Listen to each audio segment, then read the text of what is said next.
All right, fight fans, let's dive into something big today. Cowboy Cerrone unretiring. Yeah, you heard that right.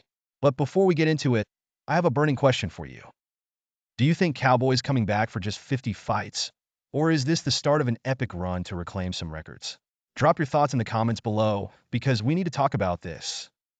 Oh, and before we saddle up and ride into this topic, you know the drill. Smiles if you're enjoying the content, smash that like button, and hit subscribe. It's important because we're going to keep you updated on all things MMA, and trust me, you don't want to miss out on the wild stories like this one. So Cowboy Cerrone, he's back. The man retired in 2022 after 48 fights between the UFC and WEC. But apparently, 48 wasn't enough for him. He's coming out of retirement for 2 more fights. That brings him to a landmark 50 fights. But here's the real kicker. This isn't just about numbers. Cerrone mentioned, and I quote, most wins, most finishes, most bonuses, most walks to the cage. The guy's not just looking for a 50th fight. He's hunting for those records. Now here's where things get spicy. Cowboy admitted to working with Transcend on some testosterone replacement therapy and peptides. Yeah, he's been juicing up those 41-year-old bones. But before you freak out, he says he's got to come off all that stuff, piss clean, and then boom, get back into the octagon. Can you even imagine what this comeback could mean?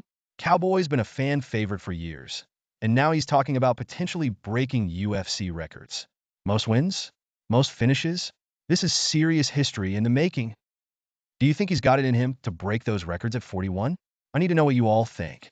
Is this Cowboy's last rodeo, or does he have more fight in him than anyone thought? Let's discuss it in the comments. Also, fun fact, Cowboy Cerrone is tied for second in all-time UFC wins with 23. But the legend Jim Miller holds the top spot with 26. Could we see a Cerrone versus Miller 3 for the all-time win record? I mean, talk about Hollywood endings. Now, this could either be one of the greatest comebacks or just a nostalgia ride for Cowboy. What do you think, though? Is Cerrone about to make history, or is he risking his legacy? Drop those comments below. I can't wait to hear your takes. And don't forget, hit that subscribe button. It's important because we've got more insane stories coming your way. Cowboy might be coming out of retirement, but we never take a break here. Wink's all right, saddle up, fight fans. Things are about to get wild.